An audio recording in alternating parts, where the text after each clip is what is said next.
special event alert.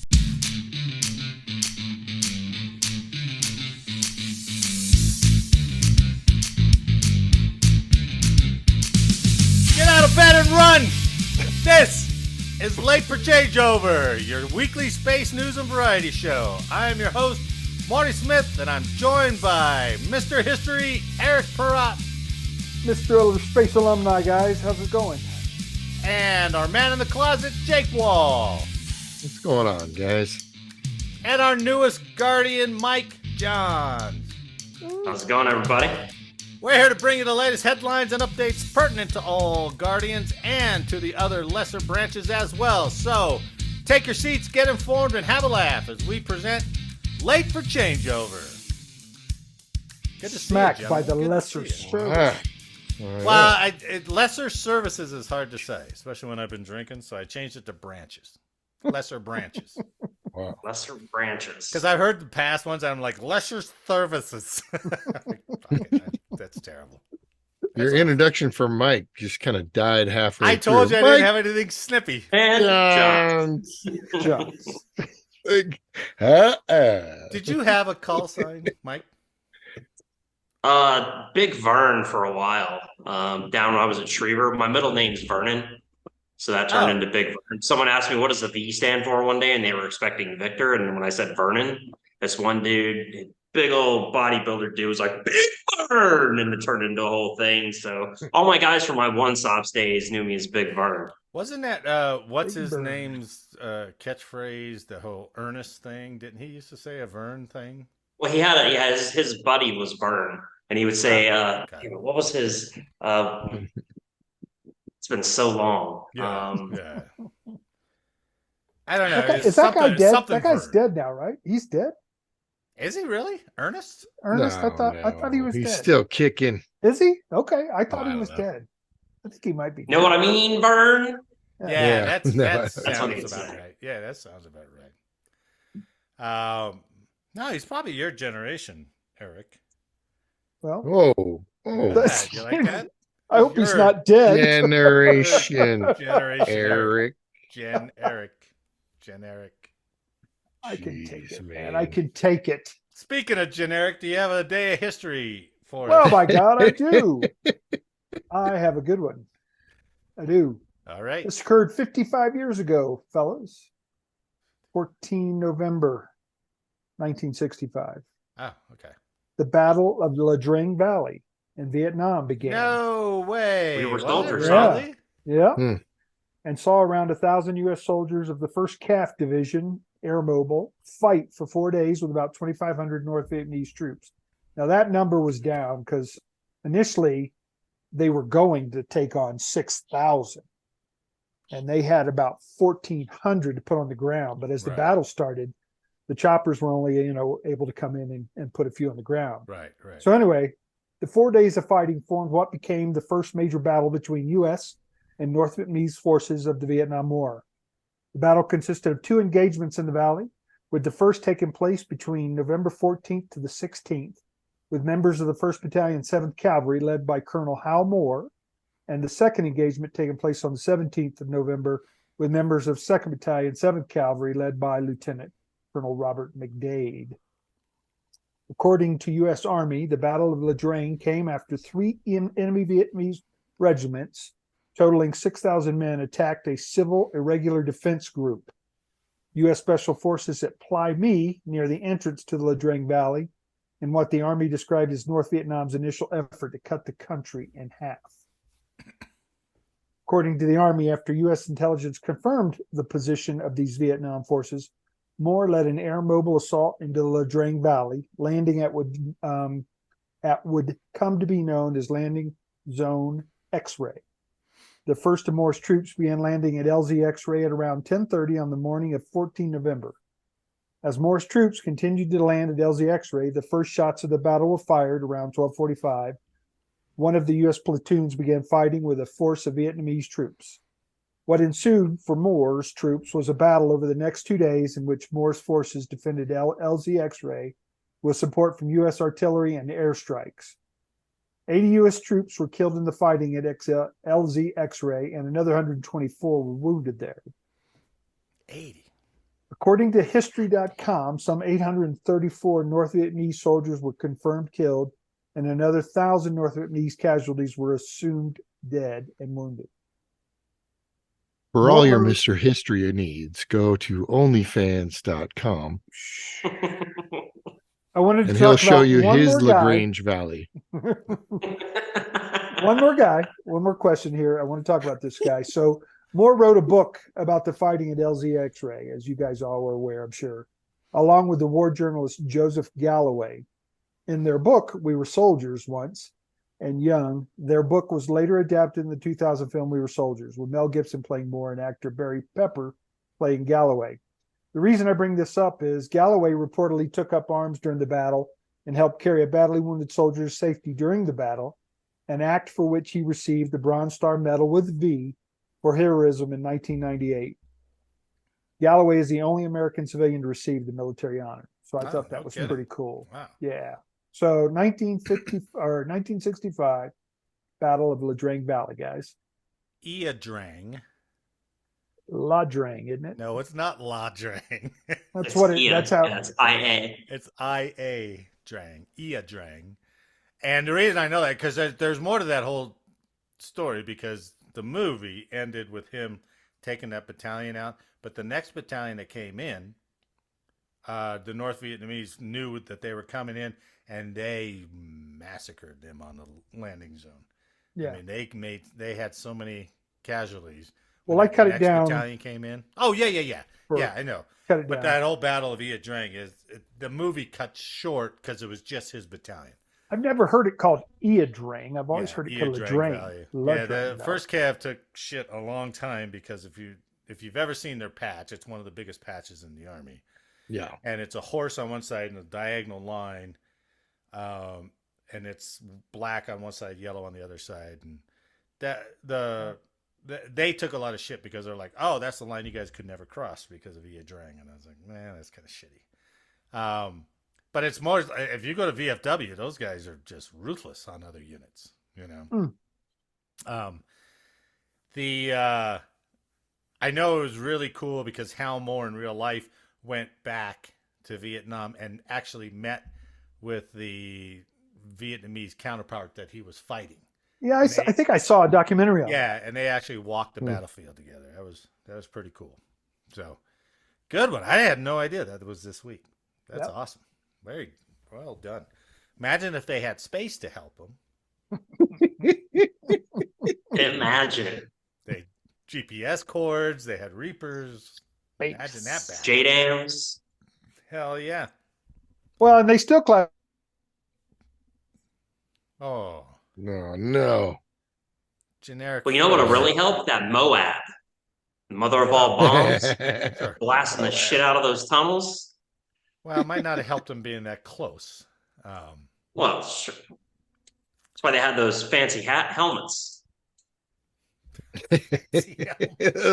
Those were quite fancy. I hope Yep. Eric's dropping and reloading. Drop reload comms, Eric. All right, this is not good pod either. Nah, this is great. I might actually have to edit this. It'll be out more than 35 minutes after. Okay, good. He did. That whole thing about the lost platoon. Have you ever heard about that? The lost platoon. In the movie, it showed the platoon ran way out there, like too far, when they were chasing that scout, and then they got cut off. I've read some after action reports from the North Vietnamese commander, or the Viet Cong, or I guess it was NVA, North Vietnamese commander, and he said, and this came out of when he met with Hal Moore when they met back up. He said, we thought you were a much, much larger force because we kept trying to flank you around where that platoon was. And that platoon had ran so far away that they were like, really? Holy shit, how big is this front? But they And didn't could probe never the figure it middle, out. so there was like a Right. huge gap. Right. So they kept trying to go to the flank, and they kept getting fire from this platoon. Man. And they were like, God dang, man, they got more people out here than we thought. So That platoon's so lucky they didn't try to probe on the. yeah, right. Nice. Right. And they put up such a Holy fight cow. that commander was totally thrown off and had to readjust his tactics. So that was a pretty neat little interview. That's crazy. Yeah. Okay. Well, while Eric is trying to get back in, let's go. Let's before we go into the formal news. I did run across this story. Right. This was on Task and Purpose. It's kind of an editorial. So, the title of it says "Troops and Veterans Don't Like Thank You for Your Service." All right. So let me read this couple paragraphs here. During a global war on terrorism, the phrase "thank you for your service" became the default expression of gratitude for American civilians to show their appreciation and admiration for service members and veterans. A recent survey sponsored by USAA found that nearly 70% of younger service members and veterans feel uncomfortable and awkward when people tell them, "thank you for your service." And I kind of agree with that to a certain degree. Right? I don't know. It's a weird. Well, how do you respond to it? I think what I think at first I was kind of a smart ass. I was like, it was easy. I just signed up. And I was like, no, don't say that. I mean, I think my wife said, stop saying that. That's Scolded you. and she was right, because I don't think people mean any ill will by it. But it is kind of just a pat on the back and move on. It's like, hey, thanks. So I don't know. What do you say? How does that hit you? How does that phrase? So for me, it was one of those things that hit me very early in my career. I mean, it really started happening after September 11th. So I had been in for like a year and a half. Right. And so all of a sudden thank you for your services and all that stuff started coming up. Pretty early, and there I am, an airman, at Chipotle or something like that, and just happened to be in uniform trying to grab some food before going in on shift or something. Yeah. And you get the thank you for your service, and at first it was very awkward. I was kind of like you were like, oh man, it's nothing. I just I signed up for the benefits or whatever. Well, then you start thinking about it. You're like, Right. Wait a minute. Do I say, well, you're welcome? Well, no. Then you sound like an asshole. Yeah. So then what I settled on was thank you for your support, and a very sincere handshake. That's good, man. That's good. And that's where I landed on it. Whenever I would be out and about, and someone would come up and say, "Hey, thank you for your service," I made sure to, nice, good handshake, and hey, thank you for your support. I appreciate it. That's actually really good. Yeah, that's really good. Well, I'm a super genius problem solver, so there you go. What'd you say, Jake? Did you go like, "Hey, do you appreciate my service enough for a burrito?" I just, yep. Cheers. Yep. Here's to you too. Yep. You take that 1,000-yard stare and just like, yeah, thanks. I just didn't know what to do after high school. That's what I tell them, with a 1,000-yard stare. Well, it is tough, and they bring up in that article that they talked to a couple people, and they're like, well, some people may be embarrassed by their service, thinking of like the Afghanistan withdrawal and stuff like that. Yeah. And I don't think it's that. I think, there's something about when that whole groundswell came up, right? Because I don't remember all that appreciation and stuff in the 90s and stuff. But in the 2000s, when everybody was like, oh, yeah, yellow ribbons, and, we can celebrate these guys. I was like, oh, that's quite a turnaround from First Blood, where he couldn't even go into town to get something to eat, right? And that was good. That was good. But then it became kind of, I don't know. It was weird, because you got guys who are missing limbs from legitimate combat thing, and you got a guy who's missing a limb because he couldn't brake on a motorcycle. And I'm like, we should not be compared together. But thank you for your service kind of does that inadvertently, but it does. And I'm like, there are guys who did a lot more than I've done, Well, and it's unwitting to the civilian, right? The civilian doesn't know that I spent my entire career sitting on an ops floor, and back office is doing silly work. Yeah. Hey, you never had a window though. No, I had Windows. Oh, never mind. Even in a I had the best career ever. Yeah, I never got Windows, man. I mean, you've been in 8 Swiss. I was a flight chief in there in Bravo for the longest time. Big, huge offices. Those are good. Yeah. Well, former Marine Major Kai Leanne Hunter, who researches military and veterans issues for the Rand Corporation. How do you get in on the Rand Corporation, Yeah. man? What's Every going on once with in a that? while, you're like, oh, yeah, he makes The a lot research of- bullshit like this. Yeah. But she did have Do a you good point. like that? I mean, how many people did she go up? Hey, do you like that? And was it at random? Like if somebody just thanked me for my service, she swoops over and is like, hey, how do you feel about How do you that? feel about that? Right. Would you mind wearing these probes so the next time somebody I can see what your reactions are? Yeah.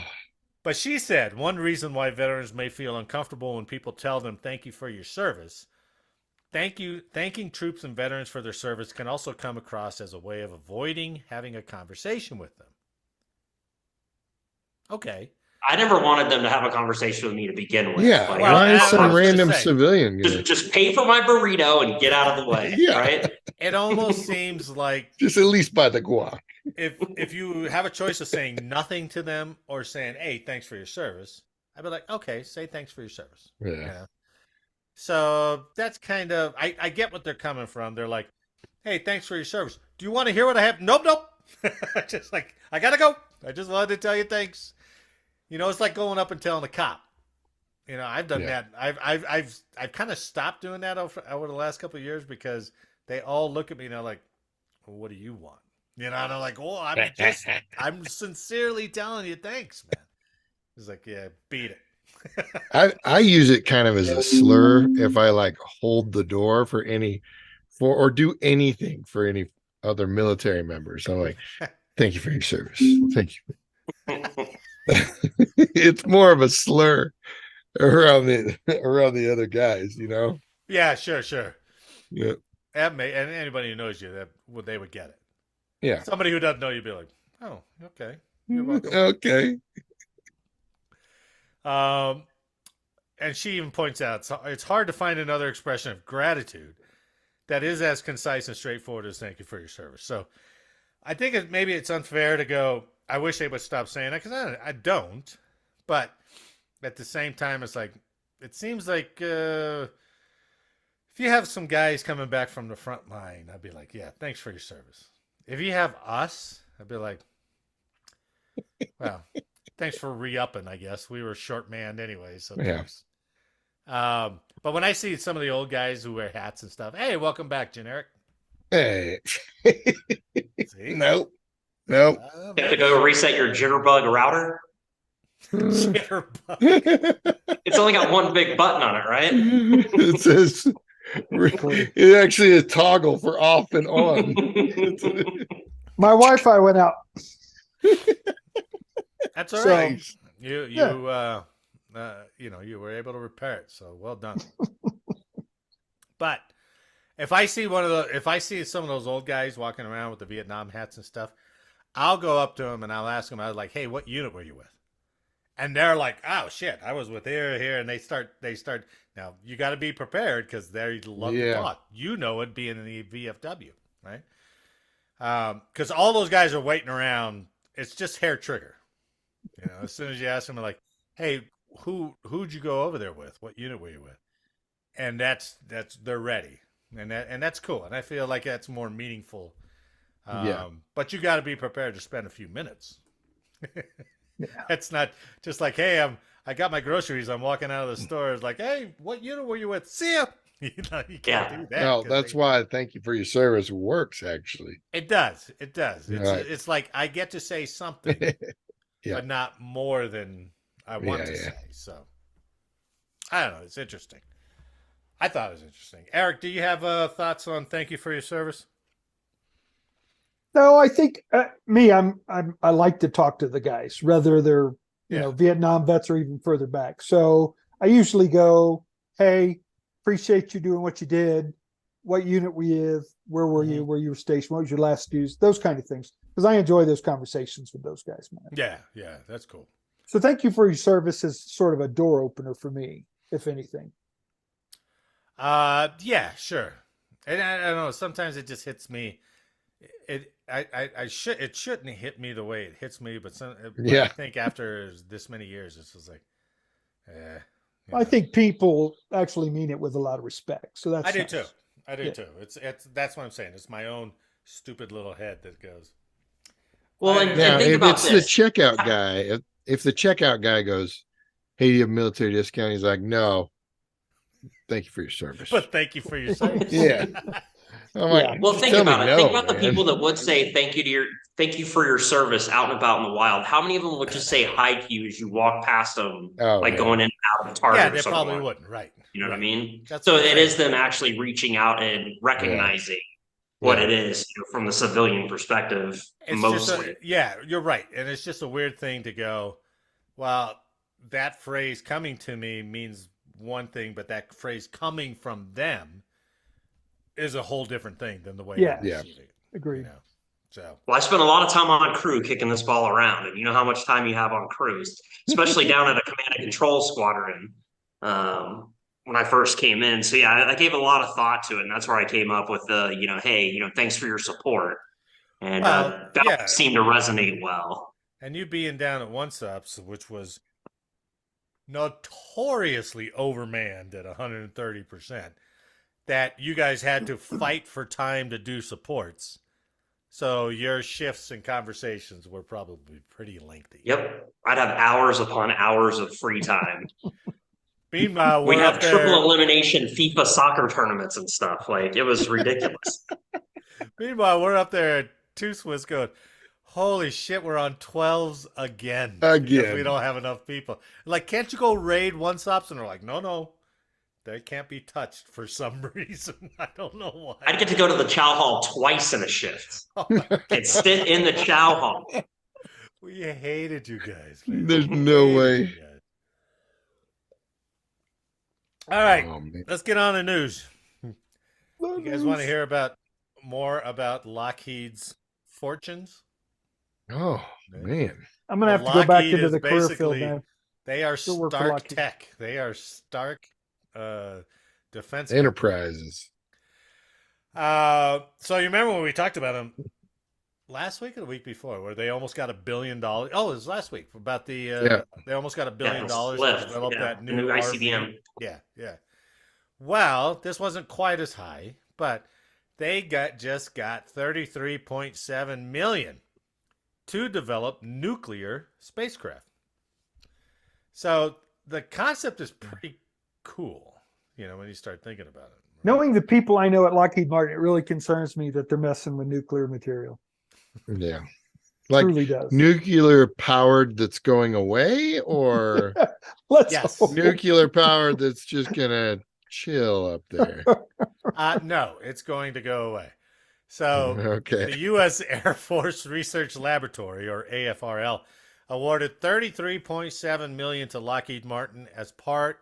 Okay, I am going to go back and I'm going to see if I can capture all these acronyms, because I always bring them up. I was like, check this one out, right?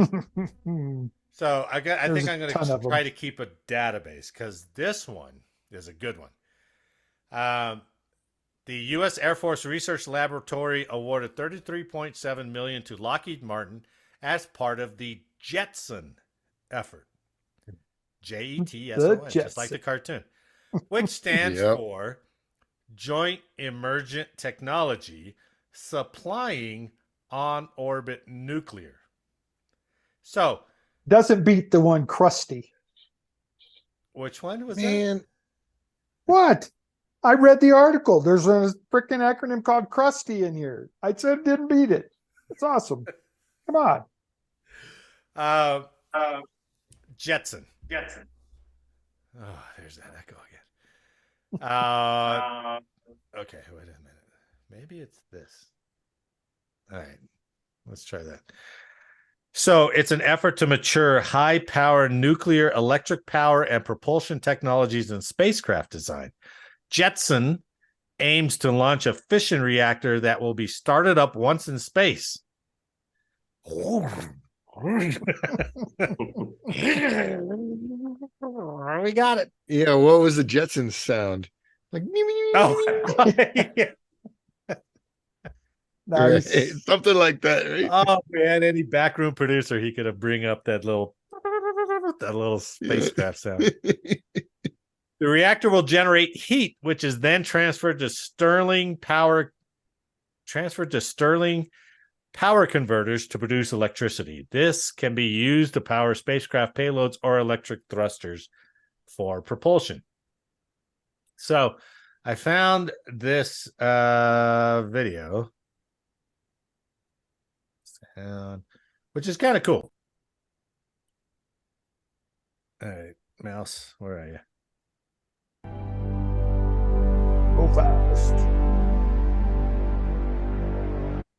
Wait, hold on. You. Oh man, I'm so mad at this. Oh, Using our current knowledge of physics and engineering, we could build nuclear locomotives to take humans to all the worlds in our solar Locomotives? system. But a starship powered with a nuclear heart aimed for even our closest star, Proxima Centauri, would have to harbor hundreds of generations of people, all living their entire lives aboard before reaching its destination 4.25 light years away. Oh, It would take 2 years just to reach the orbit of Saturn, and another 2,000 years to reach Proxima Centauri. God damn. We need Jeez. to be able to go faster. Yeah. fusion propulsion.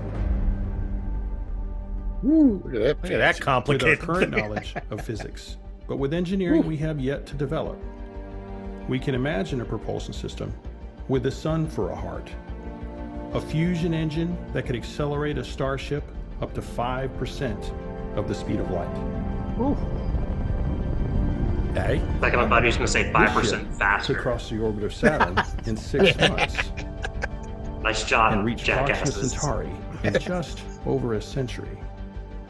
But Oh my god. if we want to traverse It's only interstellar 100 distances years. in less than a human lifetime, we have to go incredibly fast. Ah.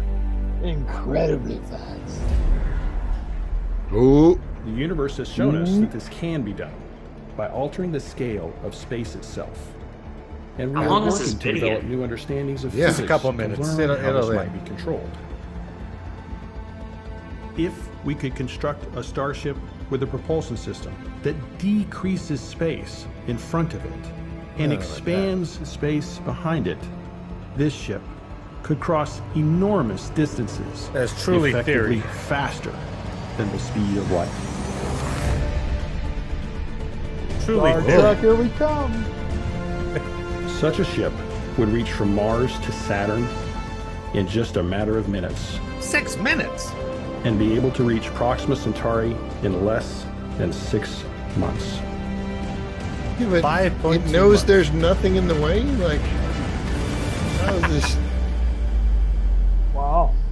From there are no limits to where we could go. Well, there's some limits.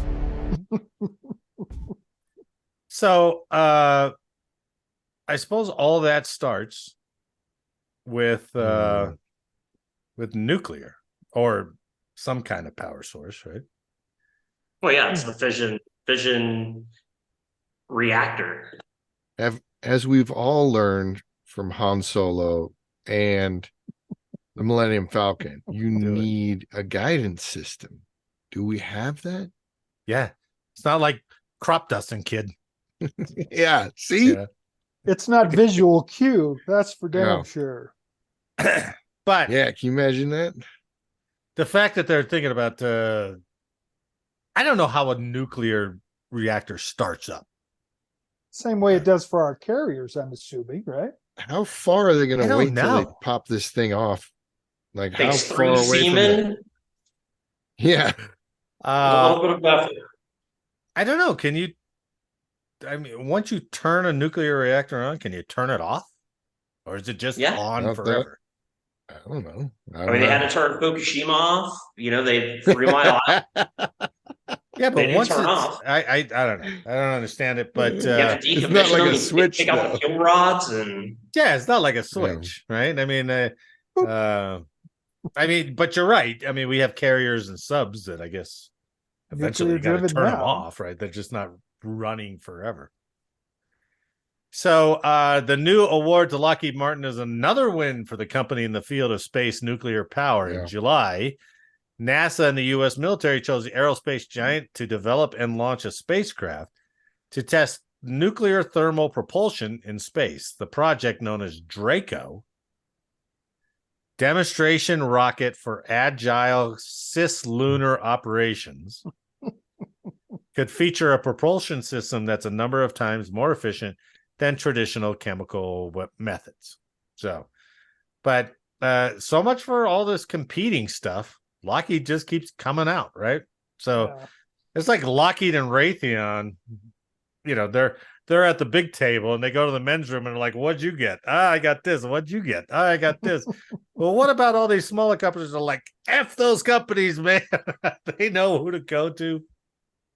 So it's going to be interesting. I think we'll all be long dead before that theory, that revolutionary design comes into play. Sure. Yeah, that's fair. That's fair. Yeah. It's weird that they called out that cislunar orbit, though, because aren't we constantly competing with China and other countries right now to develop cislunar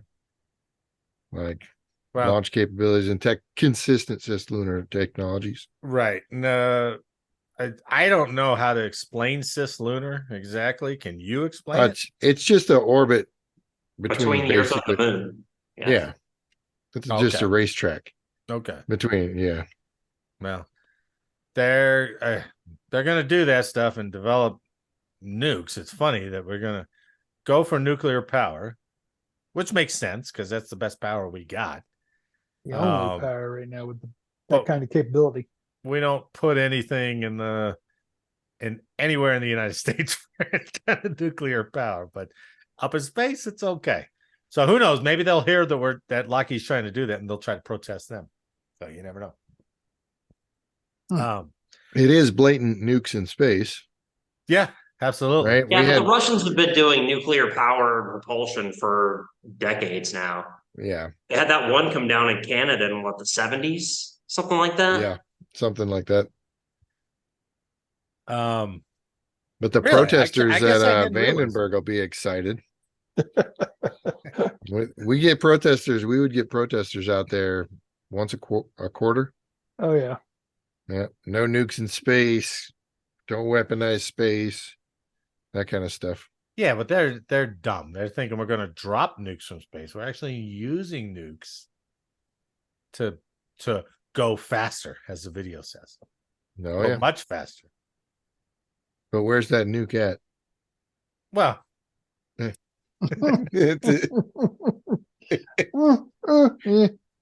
I don't know.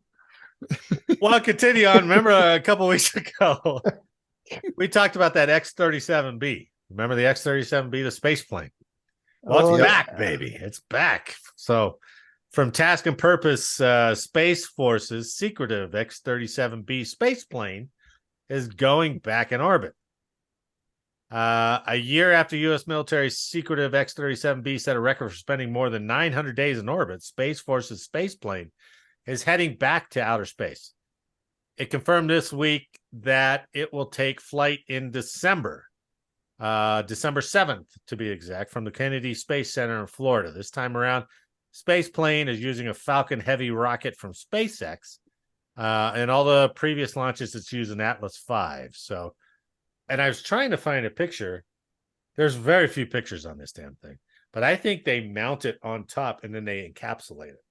Yeah, it's put into a payload fairing. Yeah. They've been the military's been relatively quiet about what mission and capabilities are of the X-37B.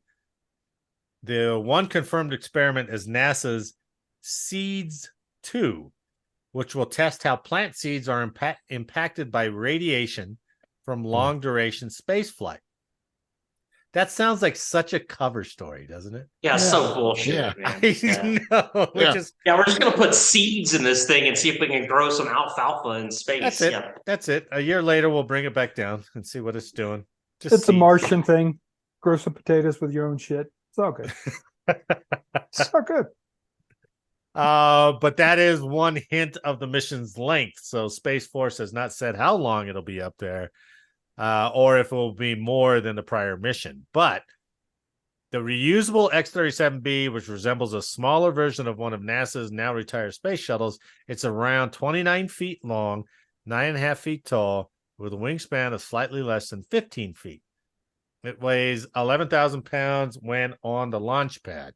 So we did this picture last time, remember? Mhm. Yep. Right? Yeah. The It guy must with be the the boots. generic picture. It is. It is. But I found another one. If my thing. Okay, so that gives you more scale. Yeah.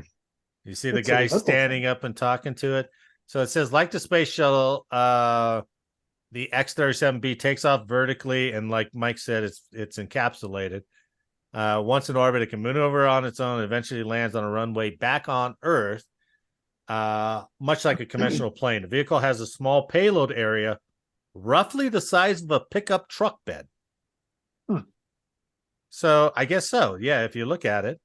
Yeah, it's not very right? big. It's not very big here. So operates at an altitude of between 150 and 500 miles above Earth. So I don't know. But the most notable thing to me, green boots. Mhm. What's going on? Different Well, and what locations. AFSD are those guys? That's what I want to know. I was wondering, is Contractors. Space Force coming up with their own Yeah, I was going to say contractors. specialty too. jobs, right? But eventually they got to come up with something. Yeah. Right? SFSC, is that what they're going to call it? Space Force Specialty Code? I don't know. I I think the seeds thing is such bull. Like you're telling me It's no so one on junk, the right? mirror has ever taken seeds up there before. Good point. And just leave them up there. Like, You leave them up yeah. there so when they go shift change, Or- they're like, hey, seeds are doing fine. You got Or another 8 try to months with them. grow something, or none of those teachers or freaking scientists ever did that. I don't know. Yeah, they've grown stuff on the space stations and on the space shuttle. They're doing it on the ISS currently. Like So we're what are not you talking figuring about with anything out here, seeds? guys. It seems like they have done such a good job to mask its true whatever it's doing, because there's nothing. I looked for a while tonight and I was like, I can't find anything on this thing, and barely these pictures. They're all like, okay, we've approved these pictures for release. There's nothing else. So the mission, they can't figure out what it's going to do, what it's capable of doing. So they're doing a good job at all that, of masking all that stuff. They do a horrible job of the cover story. Like, just go with seeds. They public buy seeds. They go with seeds. Don't worry about the nuke that Lockheed Martin put on The it. guy's like, Exactly. Don't worry about that. It's all good. Just do seeds. don't worry about that little guy. Well, here's the thing. Let's pretend like they open the cargo bay and okay, we lost our seeds. That's what it's just supposed to be seeds on it's this just thing. seeds. I promise. Like we get caught doing something on a radar or something. Like I it mean, was just can you imagine like the NDAs and all the federal threats if you were on that program? You know what I mean? Yeah. If you said one effing thing about the space plane, you're going to jail. You're going to jail. That's it. They said some of the theories that have been proposed on what it's going to be used for could be a space-based bomber, a vehicle for spying on the Chinese space station, or a means for the U.S. military to interfere with other countries' satellites. Yeah. Experts have splashed cold water on all these ideas, saying they would require large amounts of fuel. No. Seeds. That's what you're going with? We'll use seeds. Too much fuel. Yeah, it's using biofuel from the seeds. Is what's But happening. here's the thing. Like, That's a It good one. can regenerate the fuel because it can regrow seeds. That's a good The one, plants yeah. grow and they seed again. I like Boom. that. unlimited. This is better than nuclear. Green Very energy. self-contained. Yeah, This is climate change right in your face, gentlemen. Oh goodness. they would love that actually. So I was thinking if this is going to be a space plane, right? Yeah. Flown by the Space Force, who is desperately trying to have heritage and call signs for all non-pilots and stuff. Will we ever get to a point where we're just like producing X-37s like crazy, and then these guys can do like some nose art, Yeah, that'd be cool. That'd do be some pretty like sweet. paintings on it, right? I don't know though. If you can't even get close enough to it to actually touch it without being covered in a hazmat condom, I don't think they're gonna be freaking painting shit on it. That is such a good point. Why are these guys dressed like that? Yeah. Dude, I don't know. It's I'm not like, radioactive. what kind of freaking crazy environment's going on? It's for the snowy plover, so they don't fuck with a snowy plover. It's so. Yeah, I mean, is They it land these just things out in coated Vandenberg. in freaking, It's I don't know, that's some true. sort of radiation? Yeah, why are they covered in that stuff? Why are they wearing I those don't suits? know. You know, self-contained. They basically got a scuba, right? They Well, got and a go breathing back to the other apparatus. picture. I Maybe just noticed that was- something interesting. Maybe that Go was back to the during other picture. COVID. Maybe that was COVID. Well, go to the other one and look behind it, and you'll see someone without protective gear on. Oh yeah, the guy. Yeah, there's a dude. Oh, underneath. He's got his yellow vest on. That's the fuel That guy problem here, right yeah, there. that's the guy He's right there. refueling everything. So this is all for show. And he's like, I am sweating like a pig in this thing. What about that guy? And it's like, we won't see that guy. Don't worry about him. Yeah, Get out there and he's go got take the just picture. like, In I fact, don't know, he's wearing Doc Martens or something over this there. was probably the first picture, and he's like, I'm too hot. I'm walking away to go I'm take this done. shit off. This Okay. is ridiculous. I can't put those black boots on again, man. My feet are sweaty. You talk Fine, about here, a have some jacked green up ones. photo to put a guy that's not in the suit I don't know. behind it. Yeah, good one, Mike. He might be. Amateurs. He just has the black boots. Hmm. That's just crazy. But why are they wearing the gear in the first place? He looks like he's wearing coveralls and a reflective vest. That's In the what that guy in the other picture looks like he's doing. Yeah, probably. You know that Something like that. you know who's pretty envious of that uniform is that porta potty guy. He's like, shit, I wish I had boots like that, man. Fucking military gets everything. Those are awesome boots. man. But I was thinking, since it can like grab like satellites and stuff like that and do all this shit, Yeah. Yeah. the first nose art should be Mega Made from Spaceballs, man. Mega Yeah. That's Giant my vacuum cleaner. Yeah. So we'll go. Oh, I think that's the theme of the new Miss Marvel or the Marvels or something like that. Oh, I heard that they're sucking like a sun through the black hole or something like that. Yeah. Spaceballs did it. And I think 30 years ago. I think I heard a review about that, about how they stole it right from Spaceballs. Hmm. Okay, let's get out of space. Let's go to terrestrial. What do they call the pilots? Air breathers or whatever. So from sandbox.us, yeah, they're air breathers. Like the Air difference breathers. between space and the regular pilots. Oh, I see where you're going. with Gotcha. that. Okay. All right. Not open mouth breathers, which is what you guys called cops. Right. I thought that was the So- Marines. Well, today it's security forces. So Oh, okay. Nice. because generic was trying to say it and I didn't know what I was talking about. From sandbox.us, the B-21 Raiders historic first flight.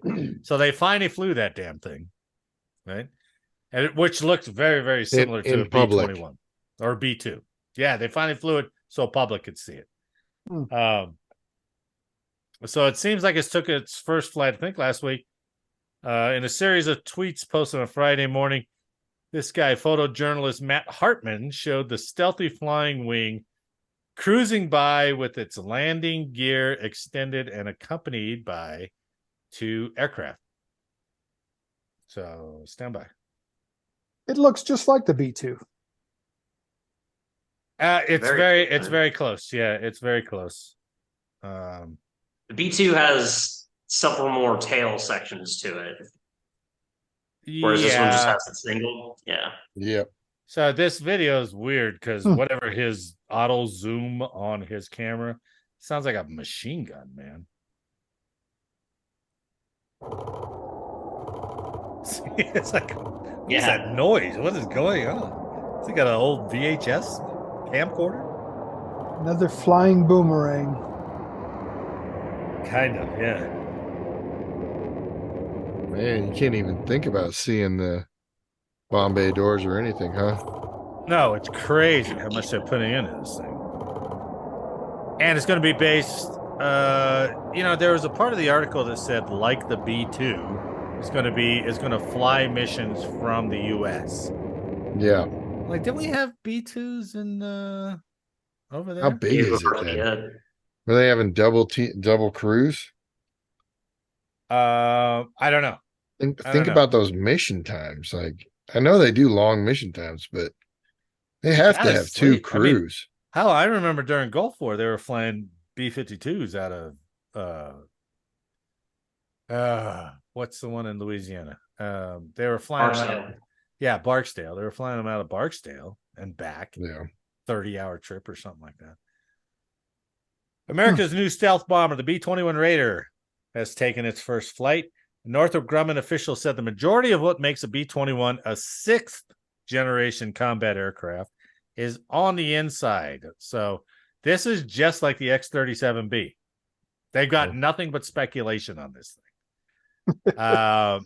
So all they got is external looks at it. So what's the difference between the B-21 and the B-2? Well, Air and Space Forces magazine outlines 8 differences. Let me see. I don't have any great images of the thing, but we'll try this. Just so while I'm talking, you have something to look at. Oh, okay. We'll lean forward in that case. There you go. So, Air and Space Forces magazine outlines 8 differences, perhaps the most striking. So the first one is intakes. Perhaps the most striking features of the B-21 are its slender, barely there air intakes. Unlike the higher-rise scalloped intakes on the B-2, the B-21s are almost organically a part of its wing root. So that cuts down on all the radar cross-section. The size of it, it wasn't apparent at the rollout. They don't have any measurements or anything like that, but they think it's a little bit smaller than the B-2, like 20 feet shorter than the B-2. The depth, the B-21 has a decidedly deeper and broader keel than the B-2, implying larger weapons bays and potentially more internal fuel. Smoothness. Now, this was a great one. While big efforts were made to make the B-2 as smooth as possible to thwart radar pickups of seams, panel lines, and protruding fastener heads, the B-21 gave the appearance of an almost sanded smooth finish with no shadows or breaks, even at the edges of its canopy. Yeah. Number 5, the cockpit transparency. It's got different windows than the B-2. It's got, number 6, it's got different landing gear doors. Number 7, the Hawk's beak. Oh, just old Hawk's beak. All I could think of is that they gave this guy the assignment, and they're like, "Hey, go tell what the difference is between the B-2 and the B-21." And he's like, "Are you kidding? Do we have any technical data?" He's like, "Nope, we just got a few pictures. So go do that. I need it by Friday before you go home, or else you'll be in here on Saturday." It looks the exact same basic airframe. I think it's a little bit. I think it's a little bit smaller. It's got more tech on it. They just didn't reinvent the wheel. You know what I mean? I don't think. Here's the thing, though, man. You're right. You're right. Those seams are just gone, aren't they? Yeah, according to that, it does. Yeah, if you look at that, it does look different. Yeah. Right, I mean, the only thing that keeps you from seeing the seams on the B-2 is the color. Right? It does, you don't have a good contrast, but that one's so pale. that Well, and you they would be able to said see it. they are going to use that color instead of the black because Nice. that color allows them a little bit less of a signature during the day. So the black was initially made strictly for not being seen by radar, correct? Right. Yeah. And I think, you can see right there.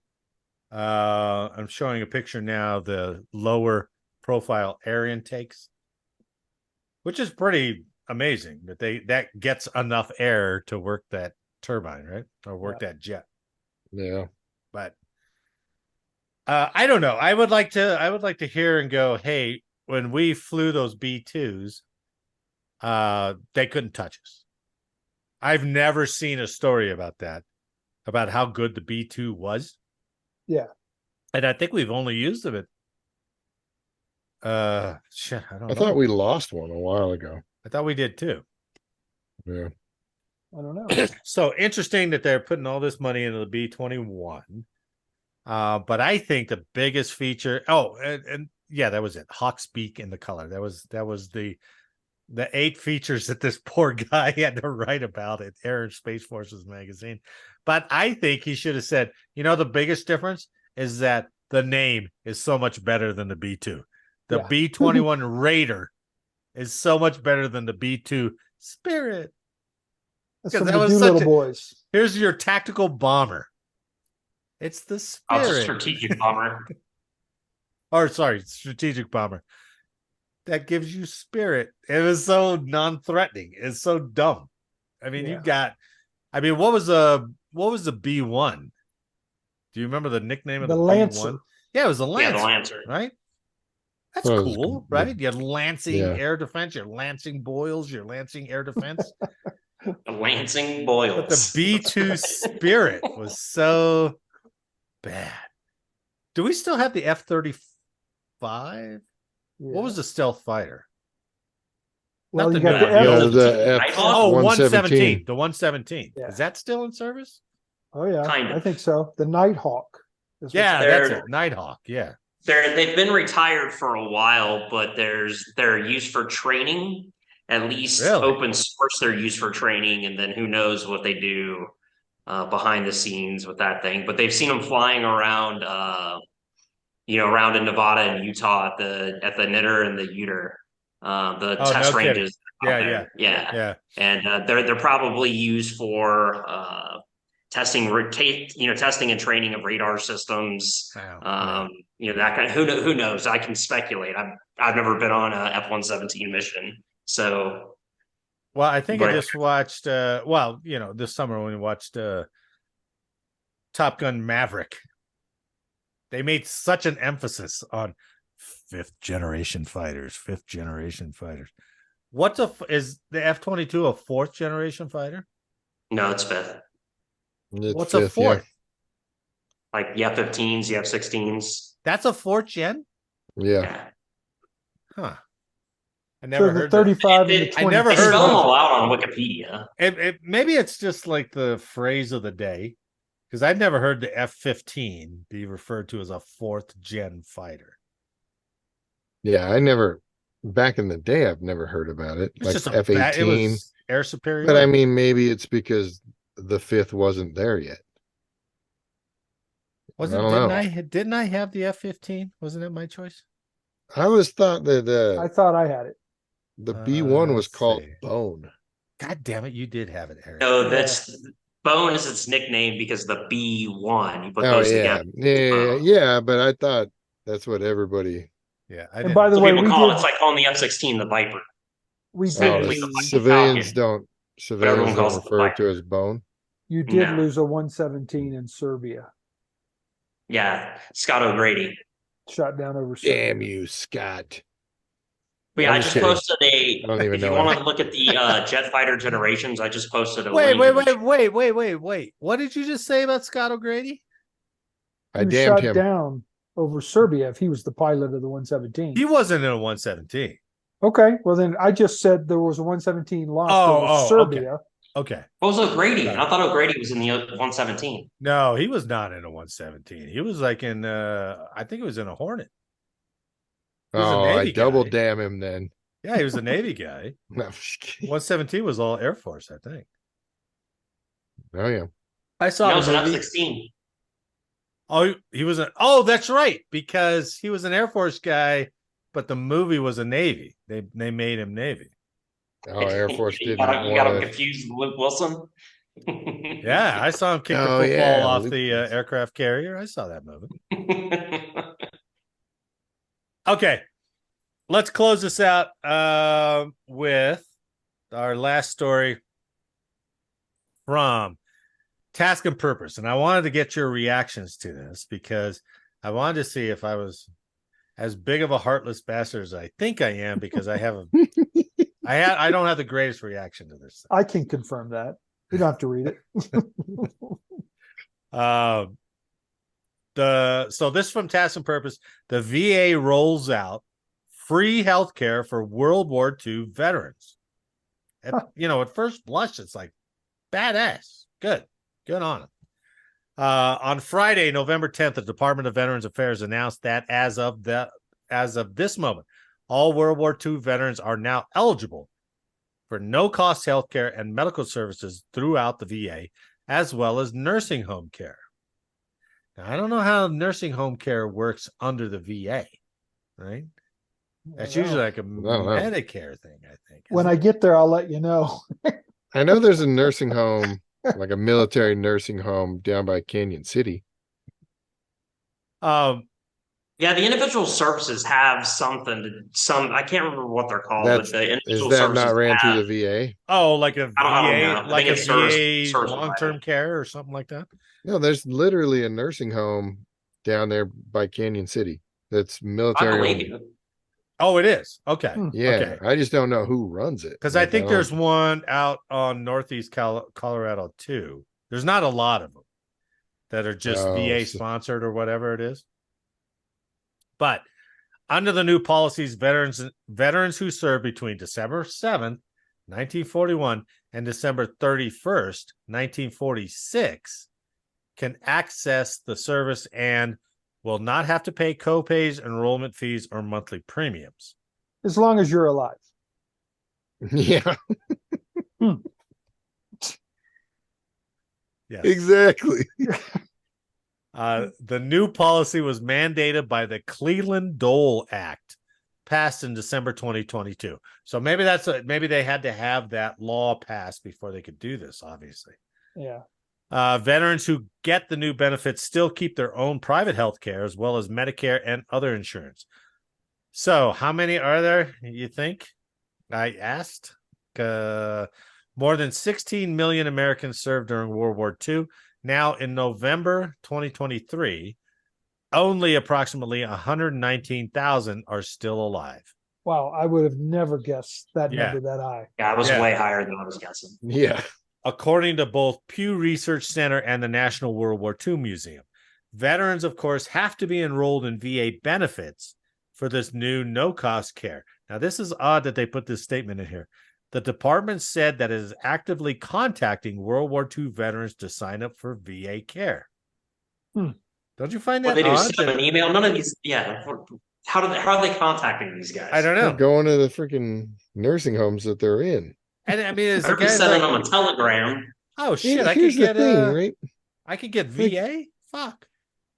But they already qualify for Medicare, right? That's what we said before, and Right. You're getting that's free essentially healthcare. the same thing. you already got the Really? same thing. Yeah. Yeah. What the VA gonna do other than lose your crap? I wonder if you Medicare's could. not gonna do. I wonder if you could upgrade from a Medicare-sponsored nursing home to a VA-sponsored nursing Ooh, home. would that be good or worse? You think it'd be I don't better? know. I don't know. Well, if you're in there with all your buddies, it could be better as opposed to being Well- there with a bunch of dirty ass civilians. Yeah, you could cuss at each that's other a good out point. across the hall. Yeah, that's a good point. But you might not. Yeah. You might not. Leave you in the hallway on the gurney, man. You wouldn't get to your room. You're just stuck. I don't know. Yep. I kind of, when I first heard this headline, I was like, at first you're like, about, good. About time. That's what it Yeah. should be. But then I'm going, knowing what we know about politicians and politics, and it's like, you guys are just looking for look what we did kind of moment for 119,000 veterans left. Yeah. Well, I wonder how many Yeah. billions we sent to Ukraine on this act. Well, sure. Sure. Other And random stuff like I said mixed in earlier, there. when do the Koreans or when do the Korean War vets get theirs? And then Vietnam. And what, is Same that thing. 20 years from now they get theirs? Yeah. So we make sure they're all in their 90s, right? Which isn't going to cost much, but it's going to gain us a ton of political capital. I give it to them now. Give it to the vets now. Give it to the It's Vietnam. them 20 Yeah. years ago. Yeah. Right. Then you'll be like, oh shit, good on you. Yeah. But most people would be like, well, you get free healthcare anyway. And it's like, well, yes. You just Well, not necessarily. If they retire, just because you're a veteran doesn't mean you're retired. True. Good point. All right. Yeah, good call. But if you can get into TRICARE, you do have lower cost healthcare, Sure. at least, right? Sure. You don't have priority, but you have lower cost. Yeah. I have occasional flare-ups from eczema and stuff, and there was some new drug that I saw, and I was like, oh shit, I'm going to ask VA about that. And I went to a dermatologist at the VA in Aurora, and I was like, hey, how about this new drug? And he was like, oh no. I couldn't even remember the name of it, but he goes, no. Just that's How about this? Nope. I couldn't even get the name out. And he goes, oh, VA won't cover that. He already knew it. And I was like, oh, well, that's disheartening, right? Yeah, I went to the VA the other day, and she's like, your appointment was canceled back in April. And I was I got a text 2 days ago saying my appointment was on this date and press Y to confirm. Yeah. She goes, yeah, I don't understand why that happened. I'm like, probably that same demeanor. Yeah. Helpful. And then so they reschedule. But today I get a phone call and I'm like, they're like, hey, we're just calling to set up your next appointment. I was like, I have one. They're like, no. The one in May. And I'm like, what are you talking about? She's like, oh, we need to make one for May also now. I'm like, you haven't May even of seen next me. year? Yeah, you haven't even seen me this month. And you're already, we're going to need to see him in May. That's because we're going to miss you before then anyway. Yeah, it's like, so ridiculous. You know what? Since you know I the get one this one canceled, they're like, oh, he's already got one in May. We're good.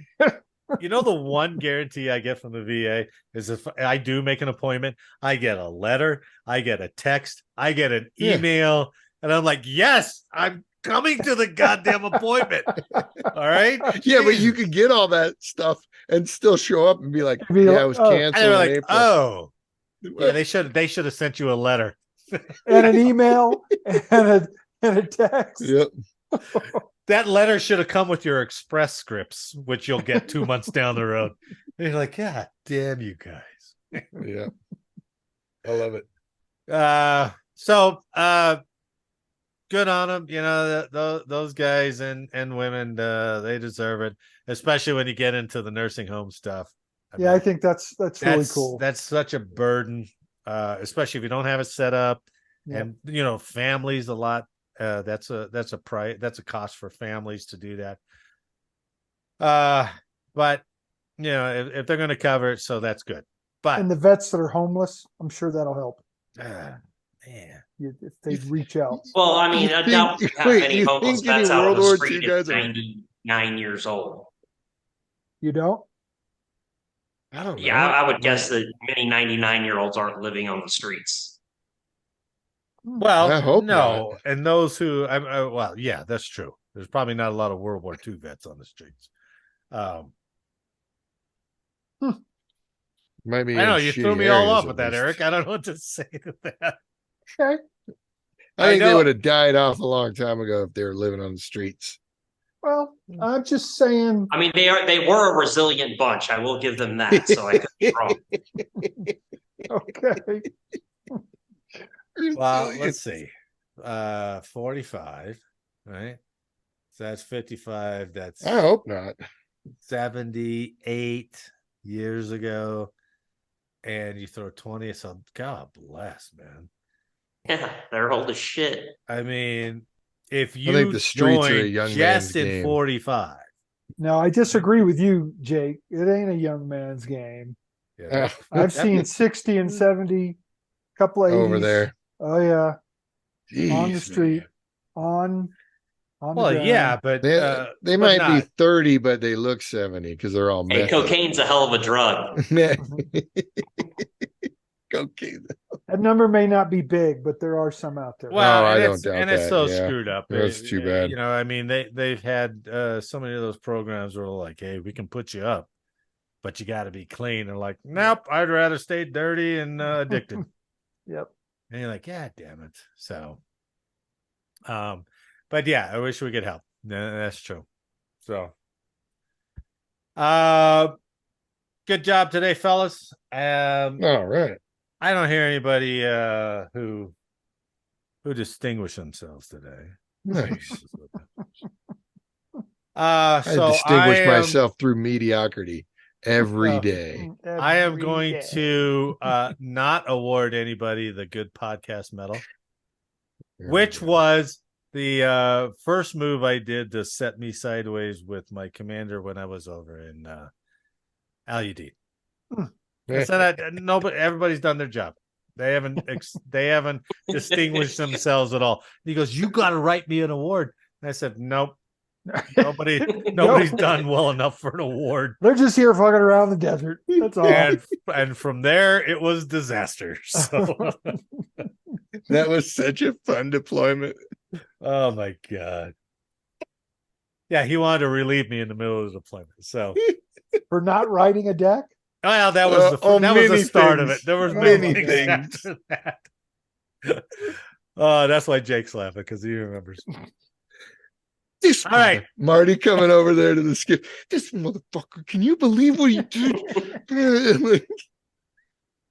Yeah, he called back to the commander, said this guy's got to go. And I was like, "You son of a bitch, he wouldn't tell me." He called all the way back to the United States. Yeah, he never told Marty about it. Oh my It's god. probably Anyway, because you guys would drive off and leave Jimmy at the chow hall all that the could time. be. Did you get sent back?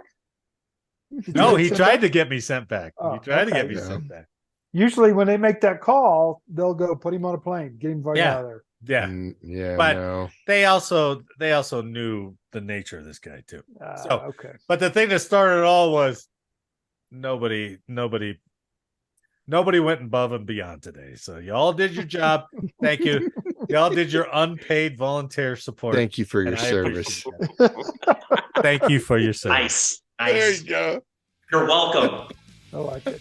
And You're on that welcome note, for my we are service. at shift change, gentlemen. On behalf of all of us here, I'd like to thank you for listening today. Please like, share, subscribe, and let us know how we did in the comments.